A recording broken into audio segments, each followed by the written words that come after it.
윤석열 대통령과 이재명 대표의 영수회담, 이번엔 민주당 평가 들어보겠습니다. 민주당 대변인을 지냈던 신현영 의원 나오셨습니다. 의원님 어서 오세요. 안녕하세요. 신현영입니다.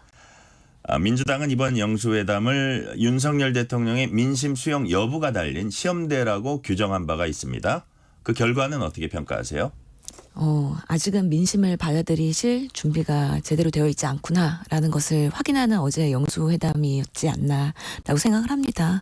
실제로는 우리가 총선에 대한 민주당의 압승 그리고 정부 여당의 완패라고 할 수도 있는데 이런 부분에서 이제 대통령의 국정 기조를 바꿔야 한다.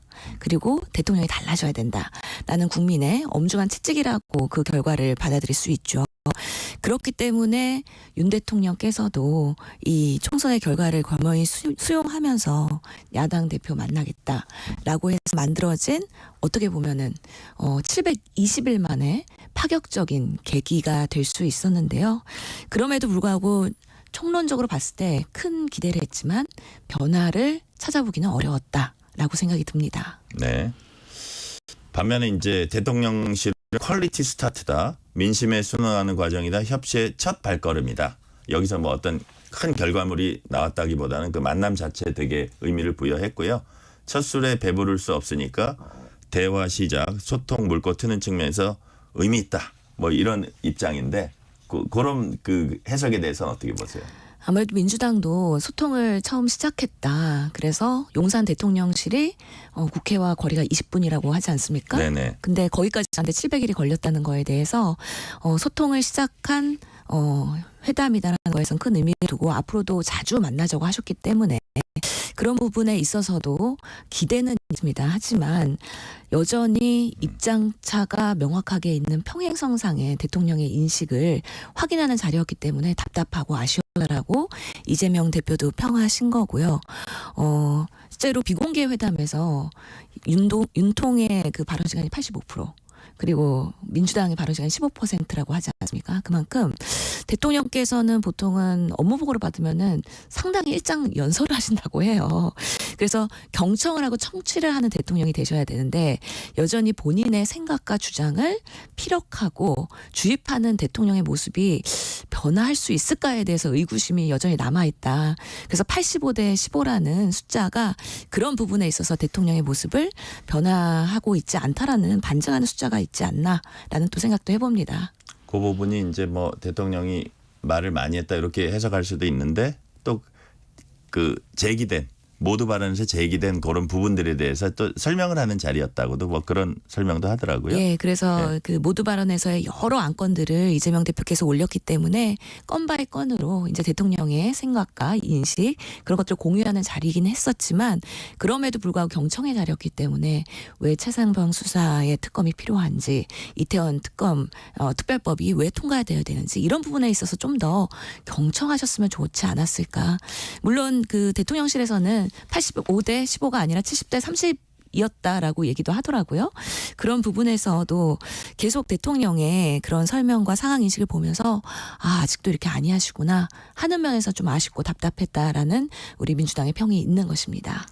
아까 이제 말씀하셨듯이 이 대표가 답답하고 아쉬웠다고 털어놓으면서도 소통 첫 장 열었다는데 의미 두겠다 이런 말도 했어요. 자, 이번 영수회담을 통한 두 분의 정치적 득실, 그러니까 윤 대통령과 이 대표는 어떤 걸 얻고 어떤 걸 잃었다고 보세요? 정말 이 첫 번째 영수회담에서 첫 술에 배부르랴 이런 속담이 계속해서 드는 것이 이 첫 만남으로 인해서 누가 득실을 얻었다고 평가하기 어려울 정도로 생각보다 컨텐츠에 대한 부분의 합의가 부족했다라는 생각이 들거든요. 우리가 이 영수회담을 성사시키기 위해서 두 차례 정도의 그런 조율하는 과정이 있었는데 그럼에도 불구하고 안건에 대한 부분 그리고 그 안건에 대한 대통령실의 입장에 대한 부분들이 명확하지 않았기 때문에 그냥 허심탄회하게 만나자라고 하신 게 의제 말씀하시는 아니겠습니까? 거죠? 예. 그 이야기는 결국에는 명확하게 어떤 결론을 가지고 만나진 않겠다라는 이야기였기 때문에 예상했던 대로 그냥 서로의 입장을 얘기하는 정도였기 때문에 입장에 누가 위너고 누가 모두가 그런 루저다라고 얘기할 수는 없지만 그래도 이재명 대표는 모두 발언에서 15분간에 우리가 앞으로 해야 될 것들, 민심에 대한 부분 그리고 국정 기조에 대한 요청 이런 것들을 전달했기 때문에 아무래도 전달자의 입장에서가 이런 부분에서의 더 유리한 부분이 있었고 청취자인 대통령께서는 계속 들으면서 이것을 실행하셔야 되는 부분이기 때문에 앞으로의 행동에 있어서의 평가를 받을 것이라 아직까지는 뭐 대통령이 어려운 상황이라는 거는 명확하신 거죠. 네.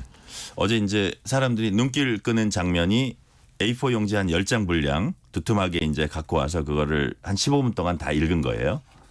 그러니까 아마 의제 선정이 안 된 대신에 해야 될 말은 다 하신 것 같아요. 아마 작심 발언을 하려고 그러신 거라고 봐야죠. 예, 우리의 정치가 사실은 어떻게 요동칠지 모르기 때문에 대통령을 만났을 때 전달해야 될 것들을 충실하게 또 전달하는 게 제1당으로서의 역할이라고 아마 이재명 대표께서도 생각을 하셨을 겁니다.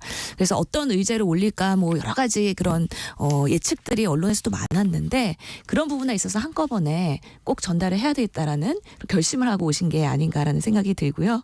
그런 면에서는 모두 발언 시간이 생각보다는 길었지만 언론을 통해서 우리 국민들이 이렇게 생각하고 있다라는 국회 요청을 전달한 부분에 있어서는 또 소기의 성과가 있었지 않나라는 생각을 합니다.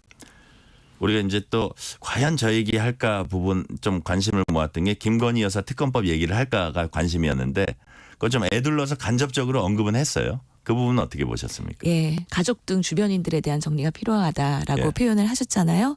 이런 부분들이 모두 발언에서 언급되지 않았으면 사실 비공개에서는 1절 이 부분에 대한 논의가 되지 않았다고 알려진 만큼 우리 국민들의 민심을 전달하는 데는 필요했다. 하지만 또 상대방에 대한 예우를 하면서도 애둘러서 표현하는 것이 그래도 예의상 첫 만남에서는 의미가 있었다라고 생각을 합니다.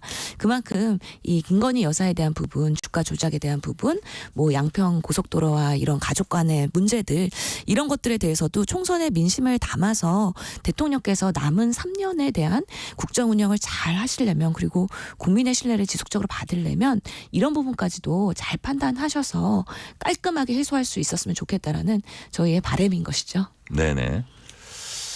자, 독대가 없었어요.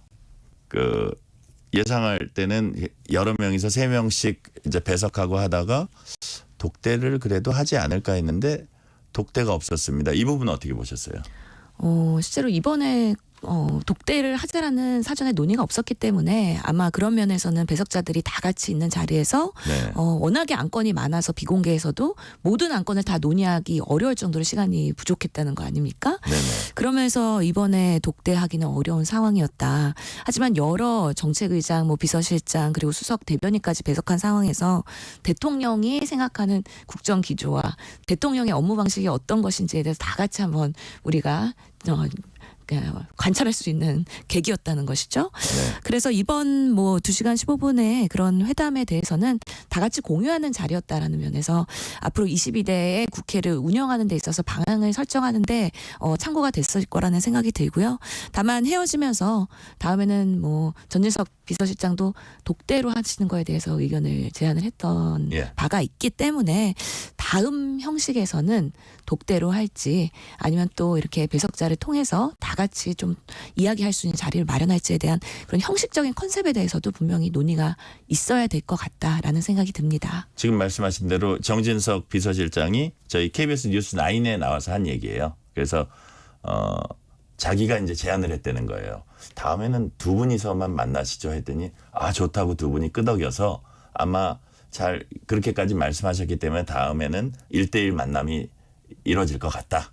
이렇게 이제 말씀을 하신 거거든요. 그래서 어떻게 보면 좀 그것도 여러 차례 만나다 보면 진화를 할 수 있을 거예요. 그러니까 여튼 시작은 됐다 이렇게 볼 수 있을 것 같습니다. 예, 아마 대선 이후에 몇 번 행사 자리에서 두 분이 만나시긴 했지만 네. 아직까지는 많이 어색하실 거거든요. 네네. 그렇기 때문에 이게 자꾸 만나야 미워도 정이 든다는 얘기가 있는 것처럼 조금 더 친밀감이 생기고 서로의 그런 스타일들을 좀 파악하게 되면 편하게 독대하면서 얘기할 수 있는 날도 한번 기대를 해보겠습니다. 자, 요번에 이제 윤 대통령이 그 여러 가지 이재명 대표가 이렇게 요구한 것 중에 그 자리에서 수용한 건 사실상 없잖아요. 그래서 앞으로 만남이 좀 이어지고 이러면 뭐 예를 들어서 그 이태원 참사 특별법 같은 경우는 독소조항 제거하면 할 수도 있다 이런 구체적인 얘기도 하긴 했지만 이거는 그냥 뭐 최상병 특검이니 뭐 받겠다 이런 건 이번에 없었단 말입니다.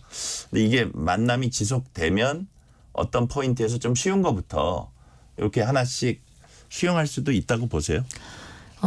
민주당 입장에서는 사실은 어제 만남에서는 좀 좌절스러운 부분들이 상당히 있었습니다. 예를 들어서 민생회복 지원금에 대해서도 부정적인 의견을 피력하셨고요. R&D 예산도 당장 확대해야 된다는 거에 대해서도 수긍하지 않으셨고요. 뭐 이태원 특별법 말씀하신 것처럼 뭔가 법률적인 문제를 지적하시면서 부응하시진 않았고 이렇게 여러 가지 사안들이 지금 산적해서 빠르게 저희는 21대 국회 5월에서부터 이번 달 5월이 되면 빠르게 해결해야 될 것들이 본회의를 통해서 진행이 돼야 되는데 대통령의 의중이 결국에는 정부와 여당의 의중이기 때문에 그런 부분에 있어서 상당한 저항감과 반대의 예상이 되고 있습니다. 그렇기 때문에 이제는 정말 만난다 그러면 의제를 좀 선정을 해서 이런 부분은 좀 컨센서스를 이루고 성과를 내고 하는 방식으로의 의미가 있는 것이지 만나기만 하고 계속 입장차만 확인한다면 만나는 게 무슨 의미인가?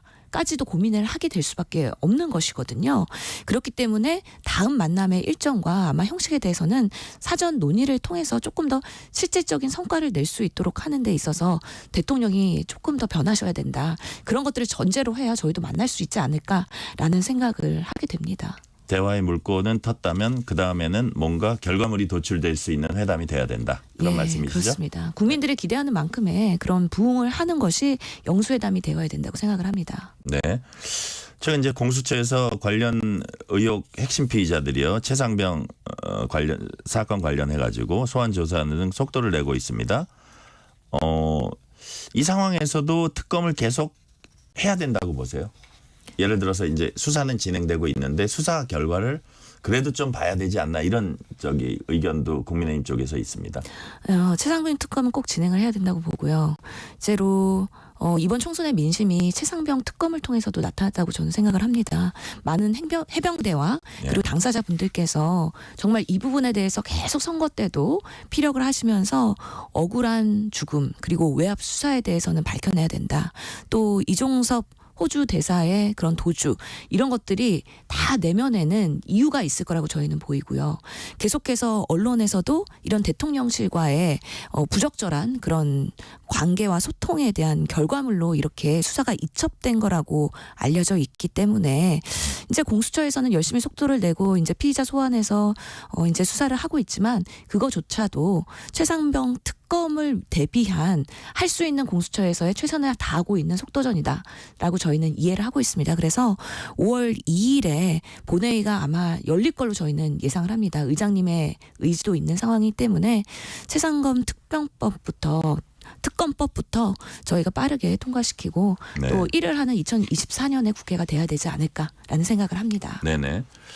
자, 이제 윤석열 대통령이 변해야 한다. 그다음에 뭐 여당도 뭐 뼈아프게 반성하고 변해야 된다. 요거는 이제 여권 내에서도 야권뿐만이 아니고 나오는 얘기고요.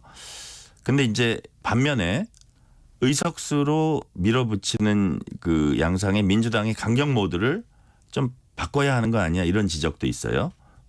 예를 들어서 어떤 사안들이 있을 때 그냥 밀어붙이는 게 능사가 아니고 한 발씩 양보하는 그런 부분도 있을 수 있다. 그래서 지금 엄청난 의석을 갖고 있기 때문에 좀 이렇게 한 발씩 양보하는 이런 것도 필요하지 않냐 이런 얘기도 나옵니다. 그 밀어붙였다라는 얘기도 어떻게 보면 프레임일 수가 있거든요. 제가 21대 180석 갖고 뭐 했냐. 라는 얘기 너무 많이 들었습니다. 그래서 결국에는 국민들께서 민주당을 지지할 때는 민주당의 그리고 제1당으로서의 일을 해라라는 기대감이 있는 건데 21대 여러 가지 우리가 협치를 해야 된다 또는 뭐 오히려 개혁을 해야 된다라는 것 때문에 저희 내부에서도 상당한 토론을 하면서 실제로 할 일을 못했던 바들도 상당히 있습니다. 아마 22대 때는 국민들께서 기다려주지 않을 거라고 생각합니다. 오히려 21대 때 못했던 것들을 더 시원하게 할 일 하는 국회가 되어야 될 거고요. 오히려 국민의힘에서는 반대를 위한 반대를 하기 위해서 밀어붙인다. 독주한다. 그런 프레임을 씌운 거라고 보이긴 하는데 정말 국민의 입장에서 필요하다는 것들은 정말 뭔가 수단과 방법 최선의 동원을 다 해서 우리 뭔가 국정 운영의 불통 그리고 오만 독성이라는 그런 대통령실의 입장을 바꿀 수 있는 국회가 돼야 된다. 그래서 국회의 권한이 저는 더 커질 필요가 있다. 그래야지 행정부를 견제할 수가 있고 또 국민의 민의를 더 바꿔서 대한민국의 기조를 바꿀 수 있다라고 또 생각을 합니다. 예를 들어서 제가 왜 그 질문을 드렸냐면 예컨대 그 최근에 제2양곡관리법이라든지 민주화 유공자법 이런 법안들 단독으로 이제 본회의에 직회부를 했습니다. 그래서 이게 과연 시급한 민생 법안이야. 예를 들어서 민주화 유공자법 같은 경우는 이제 가족들한테도 혜택을 주는 거거든요. 국가유공자법이라는 게 이제 따로 있는데도 불구하고 그래서 그런 부분 좀 약간 쟁점 사항이라고도 볼 수 있는데 그런 부분들에 있어서 또 일반 국민 시각에서도 이거 뭐지 할 수도 있거든요. 그런 부분을 이제 얘기하는 거거든요. 예. 그래서 저희도 고민을 많이 했고 사실 뭐 단독 처리하고 그다음에 뭐 본회의로 직회부하고 그런 방식으로의 국회에서의 그런 의원들의 행동들이 저희도 그렇게 꼭 하고 싶거나 내키지 않는 경우들도 상당히 있습니다. 그럼에도 불구하고 21대에 해결해야 되는 부분들 지금 안 하면 할 수 없는 법안들에 대해서는 저희가 어쩔 수 없이 결단을 해야 되는 부분들이 있다는 거에 대해서 국민들한테 더 잘 설명하고 양해를 구해야 되는 부분이라고 생각을 합니다. 바라건대 우리 정치라는 것이 결국에는 다른 의견들을 같이 소통해서 결론을 내고 결국에는 성과를 내야 되는 그런 국회의 장이 돼야 되는데 지난 21대 국회는 양극화되고 강대강 대치로 인해서 사실은 왜 이렇게 싸우기만 하고 성과는 없냐. 라고 국민들한테 정치의 불신을 일으키는 그런 또 하나의 계기가 된 것 같아서 상당히 저도 국회의원으로서 참 죄송한 마음을 갖고 있습니다. 그럼에도 불구하고 22대 아마 그런 강대강 대치는 더 커질 가능성이 있는데요. 그럼에도 불구하고 이게 뭔가 쟁점이 되는 것들이 민생을 중심에 두고 정말 국민을 누가 더 섬기고 민생을 생각하느냐에 따라서 또 완급 조절을 할 수 있는 그런 국회가 될 수 있었으면 좋겠다라는 바람을 갖고 있습니다.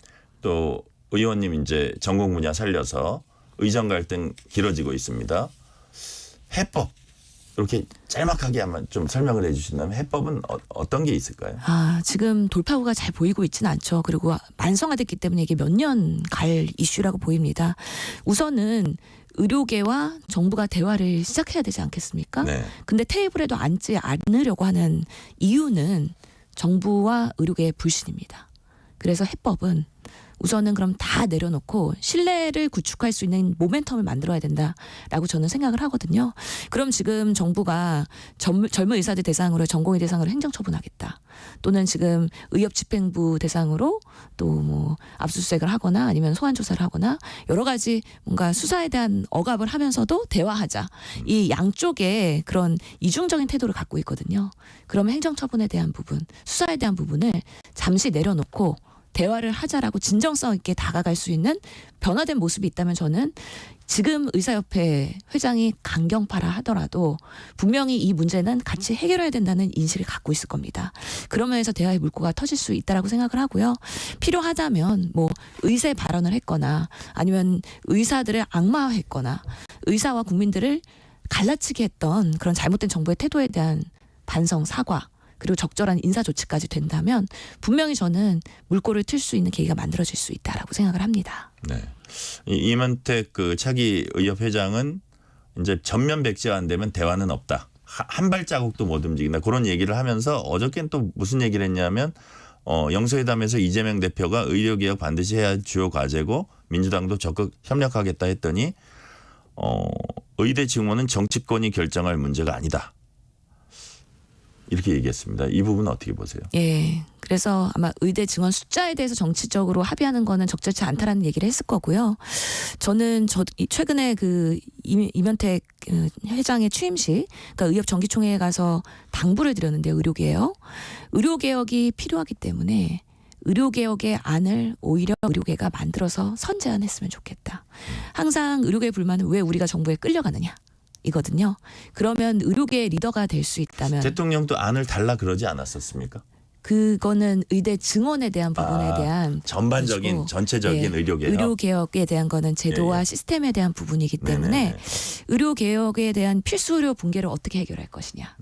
그러면은 정말 고령화 시대에 국민들이 원하는 3분 진료 아닌 방위 아닌 뭐 의료 과잉이나 그런 감용 아닌 정말 좋은 질의 진료를 받으려면은 우리 의료가 어떻게 변화해야 되는가 이런 부분에 있어서의 좋은 담론을 먼저 제안을 해주시면 의료개혁 지금 특별위원회도 있고요 여러 방식으로 지금 뭐 여야정의 공론화위원회도 만들어질 수 있는데 그럴 때 그런 것들을 중심에 두고 논의할 수 있는데 너무 의료계도 투쟁과 강경 모두뿐만 아니라 이제 대안을 마련할 수 있는 그런 전문가 집단이 됐으면 좋겠다라는 당부를 했고요. 네. 의사 수에 대한 것들은 전문가위원회를 통해서 앞으로는 늘릴 땐 늘리고 줄일 땐 줄일 수 있는 거버넌스를 만들어야 됩니다. 그 때문에 결국에는 지금 국민들이 환자분들이 제대로 진료를 못 받고 있는 부분에 있어서는 정치권에서도 당연히 책임이 있죠. 네. 그리고 이거는 같이 풀어야 되는 문제이기 때문에 저는 궁극적으로는 의료계, 정부 그리고 여야가 네. 같이 소통하면서 해결해야 되는 과제다. 그래서 지금은 이렇게 강대강이지만 예. 강대강이 더 심해질수록 클라이막스로 가고 그렇게 되면 그 다음에 국면을 넘어가면 꼭 타결될 수밖에 없을 것이다. 라는 믿음을 갖고 저도 최선을 다해서 중재의 노력을 하도록 하겠습니다. 잘 들었습니다. 오늘은 여기까지 듣겠습니다. 신현영 민주당 의원이었습니다. 감사합니다. 감사합니다.